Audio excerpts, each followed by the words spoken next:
Hey guys, Station X here, and today we're going to be taking a look at the Game Boy Advance line of systems. Just like how the Xbox has its 20th anniversary this year, the Game Boy Advance back in March had its 20th anniversary. So this thing specifically is 20 years old now. So anybody who has this is probably feeling really old right now, but this was a really good system. Essentially, this was capable of doing Super Nintendo-like graphics on this handheld. So you had a lot of Super Nintendo ports on this thing as well. But as we're going to take a look around, take a look at the sides, which I really like this pattern right here. This color, of course, being the most iconic for the Game Boy Advance. But it has this nice shoulder pads right here, which, you know, normally Nintendo handhelds, the shoulder pads are like these Tic Tac things, which we'll see in the other model. But yeah, like these were really good. I like how comfortable this is. And of course, here's the back. Here's the other side. Now this, comparing it to the other Game Boy models, is a lot more unique compared to like the original Game Boy, the Game Boy Color, and so on. Because of its landscape form factor, instead of it being like kind of like this, it's like this. And I really like the way this feels in your hands. Like, this is really a really comfortable holding Game Boy. There's just one problem with it, and I'll show you right here. If I can turn this on. There's no light on the screen. Now that's a bummer, considering that this is supposed to be an advanced system. This I would have expected to have a backlight to it, but it never did. And that was the one thing I hated about the Game Boy, was just the fact that there was no light. You could forgive it you could forgive the original Game Boy for not having a light, considering it was the first Nintendo handheld at the time. But even then, there was other handhelds that had backlights, were in full color. This was the first one to be really like a super advanced handheld for its time, and they just said nope, no backlight. And it's not like they haven't done a Nintendo system, a Nintendo handheld for that matter, with a backlight on it. In Japan there was a Game Boy model called the Game Boy Light, which had a backlight. That was the whole point of the backlight. That was the whole point of the advertisement. The fact that it was called the Light was because of the fact that it had a light in the screen so you could see what you're doing. So because there's no light in the screen, you had to play this in a very well-lit area. You're not playing this thing in the dark. So that meant also, if you wanted to play it in the dark or just at a night setting, then you needed to have like little accessories like the little Game Boy lights and stuff, which were rampant with this thing. But me personally, I just felt like that just having all those extra things lying around was just really dumb to me. Like, that was just my one criticism with this thing, is just that light. So now that we've taken a look at the original model, we're going to be taking a look at their updated model of Game Boy Advance, the Game Boy Advance SP. Now I have the SpongeBob one just because I could not find one with a just plain color. This was the only one that was available at my vintage store at the time. But, you know, it's a nice colorful one, and it also was allowing the Game Boy Advance to have special editions. Handhelds didn't really have like special editions like they do now. Like the 3DS was really crazy with special editions, but this one, like Game Boys didn't really have like very like traditional, I would say, special editions. They did have some like special Game Boys, just not like the ones that are like game themed. I mean, even this one's not game themed, but still. Once you open it up, you see that the thing flips open, and it's the first Game Boy, and only really, to have like a clamshell design, something that would be adopted with the DS, of course, with it being a dual screen setup. But yeah, like this is essentially what would, you know, start the DS line. But here we go. This model in particular, let's see. So it's the AGS 101. Why is that important? Well, they technically made two versions of the Game Boy Advance SP, one with a nice screen to it and one with a nicer screen to it. And this is what, here, I'll show you exactly what I'm talking about. Look at that. There's a light. Like, that is insane to me, how it took this long. It took, how many models did they do? I think they did like 5 models of Game Boy before they finally got one with a damn light. Isn't that a sight for sore eyes? I mean, look at that. Now you can play your games in the dark. And look at this. There's a button on this one in particular that makes it even brighter. And you could switch between the two. Now, personally, this one's fine, and this is what all Game Boy Advance SPs have. But that extra light, in case it was a little too dark for you, like, not only did they add this light, but they made an even better one just to compensate for it maybe not doing so well. But, like, I think this is the one, honestly, that I've seen most people have just because of the fact of this light right here. It just goes to show that just being able to actually see the games you're playing, you know, brings it just a little bit further ahead. So, but yeah, and I mean, the D-pad, I think the normal one has, like, a normal D-pad, but because this one's SpongeBob themed, it's a little wacky compared to this one, which is like the classic D-pad everyone knows. And also, another thing I didn't mention with the other model is, you know, the fact that it was only 2 buttons still was kind of a bummer. Specifically just because of the fact that, like I said before, this was capable of doing Super Nintendo-like graphics, and so a lot of Super Nintendo games on there. Yoshi Island being like the easiest one to go to. And that controller, the Super Nintendo controller, had 4 face buttons, A, B, X, Y. This just has A, B. Now, that's kind of a bummer because now some of those games aren't going to really feel too good. You know, like they're fine, they're passable, and they're fun games. But it was just, you know, it had to take till the DS to actually get like a full, like, controller, normal controller, and for one, normal back buttons. I mean, the 3DS back buttons aren't that great anyway, but look at these compared to these. I mean, why did we have to sacrifice this? I don't understand. Well, like, for the one thing that this thing gets right, it kind of took away all of what got made this right. This was so much more comfortable in your hands.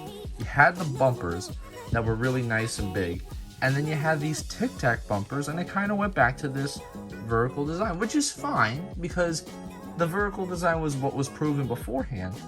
But when you have this, it's kind of hard to go back to this. It's all like cramped and stuff, and I mean, specifically with someone who has like a little bit larger hands, it's just not something that's very comfortable. That's again with the DS, with it being a lot like larger, you know, you were able to hold it better.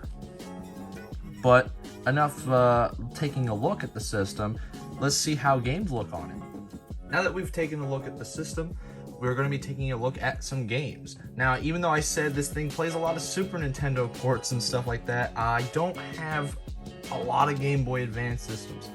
So I'm kind of limited to what I have to show you guys. But I do have these two, which is the Super Mario Advance series. I always thought the naming conventions was weird, considering the games themselves were just kind of like ports and or remakes of stuff.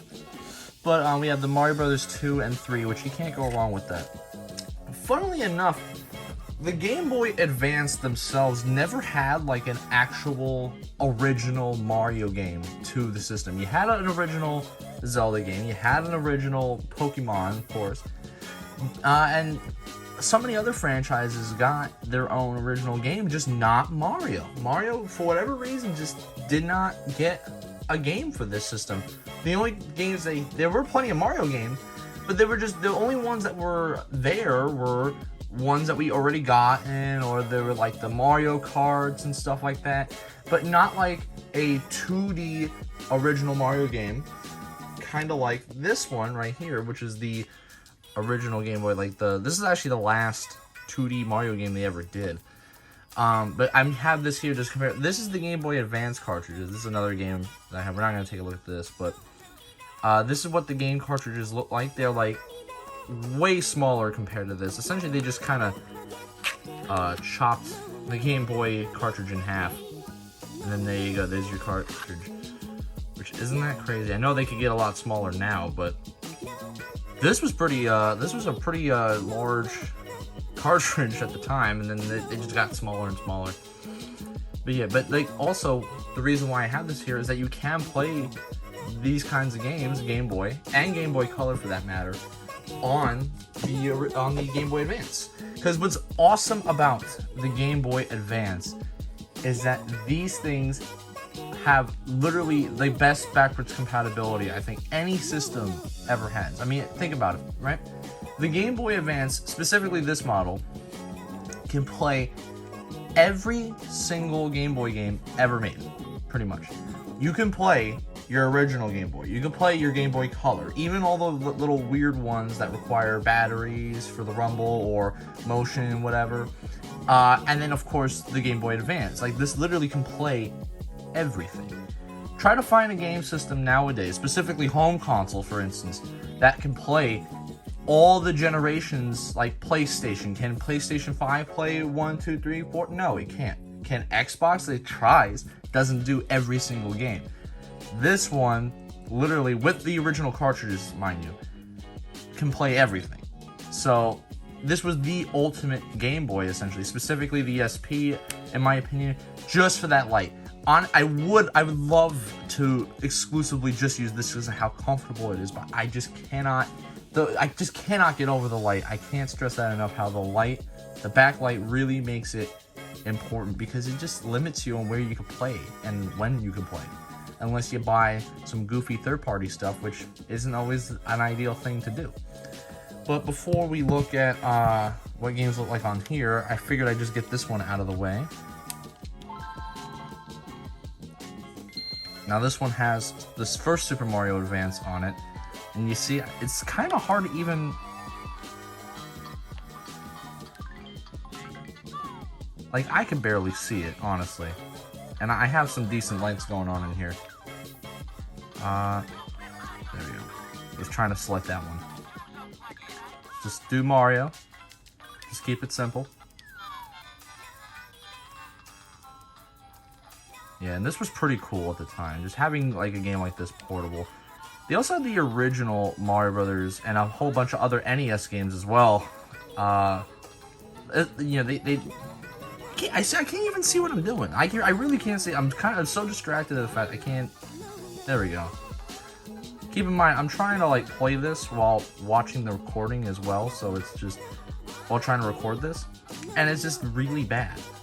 Like, I can't even see what I'm doing. I don't even want to continue that because that's just horrible. You know, like, it was fine for the time because you kind of had to deal with it, but like, I can't go back once I've had this. Really, like, this was really just like, come on, like, this is so much better. Oh, man. It's funny that it say Game Boy player. I don't remember it saying that. But yeah, this is Mario Brothers 3. And I find it funny that I think both of them come with the original Mario Bros. Arcade game. Which, for whatever reason, every Mario game had to come with that. Let's just lower it a bit. This is a little loud. I just turned the volume up, but it's fine. But yeah, look at that. Like, this right here. Got a little distracted. I like to focus on it a bit. Yeah, so like this right here is just a night and day difference. I'm not really playing it the best. It's kind of cringe, but you know, this Game Boy was really the best Game Boy to play. Come on, can we do that? There we go. This was really the best Game Boy to play if you wanted to play all the Game Boy games, specifically something like this. And we'll take a look at this in a second. But it was also just like, it was the best handheld, really. Like, there was no other handhelds at the time because all the other competitors that tried to compete with the Game Boy competed with the original Game Boy. And they kind of lost favor after a while because that original Game Boy was from 1989 and lasted a ridiculous amount of time. It took them a little bit, like almost 10 years to finally start making new models, like the Game Boy Color and the Game Boy Light in Japan and stuff like that. The Game Boy Micro, which was like a smaller version of the original Game Boy. And then they have the Game Boy Advance. So by the time that these new models started coming out, like stuff like the Game Gear and the Atari Lynx and the TurboGrafx Express, which wasn't even its own dedicated handheld really, all those handhelds died off. Like, they were just the only ones that I think coexisted with the Game Boy and the other models really with the Tiger handheld games. But to consider those like awesome handheld was just absurdity.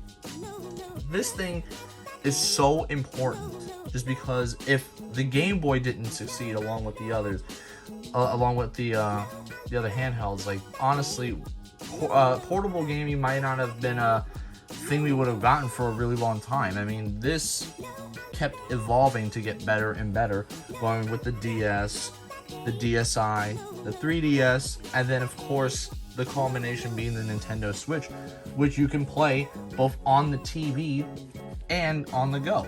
And I mean, this also, the Game Boy Advance, fun fact, also was like, it was kind of trying to do the Nintendo Switch before the Nintendo Switch was a thing. Well, they started this on the Super Nintendo. They made an attachment for the original Game Boy games to have, essentially you could play them on the TV. They had a cartridge, it was like a Super Nintendo cartridge with a thing cut out, a Game Boy slot cut out, so that you could put a Game Boy game in the cartridge, and you could play the Super Nintendo. You could play the game on the Super Nintendo, and it was cool. It had different borders, it had different customization on it, and it was really cool.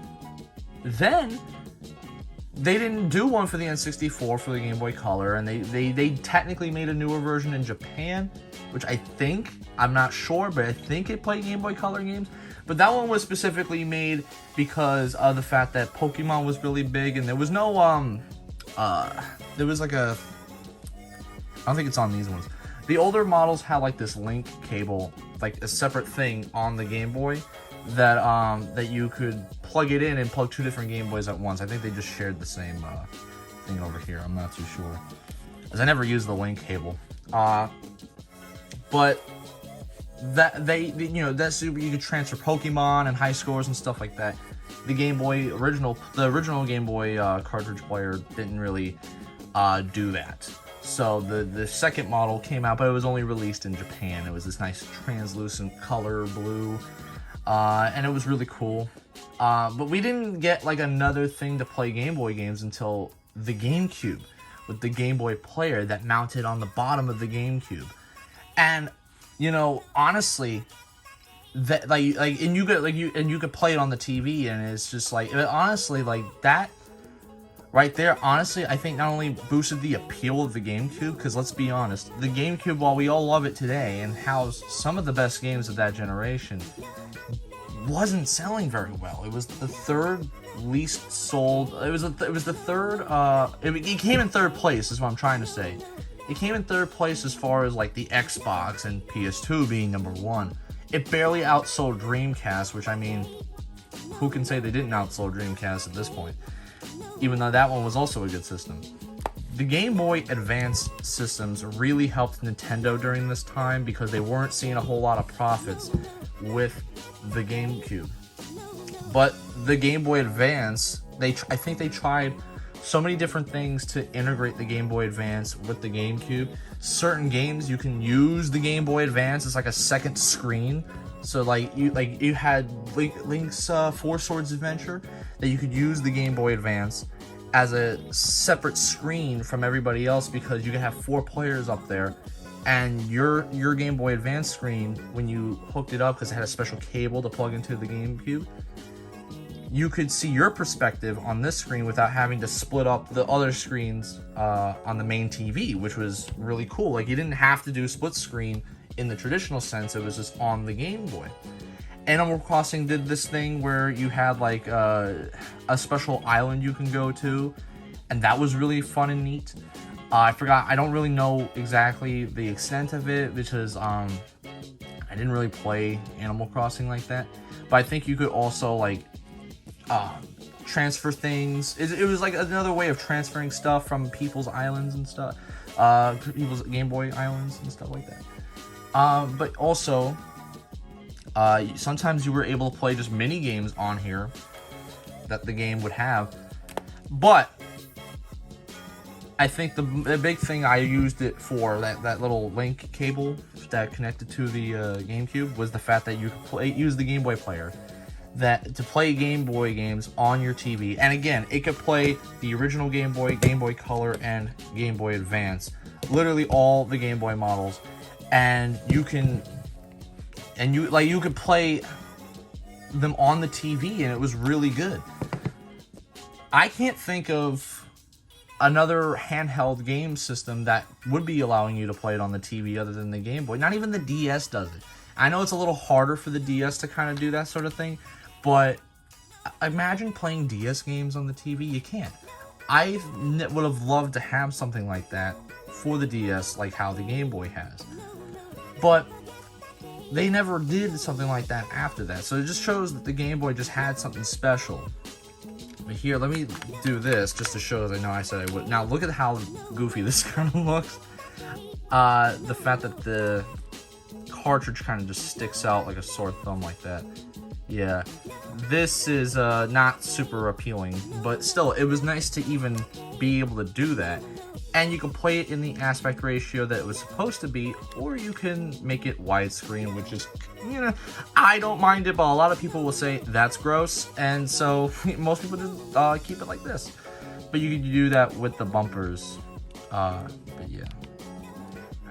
Alright, so here we have Mario Land 2. Now, of course, this was also, because this was not like a Game Boy Color game, this did not have color. It's just using what the Game Boy Color would have done, and have 4 like kind of preset colors, and just to give it some kind of like color to it, so it doesn't kind of look all bland and black and white and stuff. But yeah, it's the same kind of deal where, the 2D games are not very they're not very complicated to figure out. Like, the fact that this is able to play original Game Boy games back like when it was like 2001, this thing like Game Boy games 1998, this 2001. So like the fact that they thought about allowing you to play games from that old, it just like makes it one of my favorite handhelds just to play, and because you have such a large library to go off of. But yeah, this was very important to the handhelds, the portable gaming part of the video game industry. So that'll be it for today. Thank you guys for joining, and have a good day.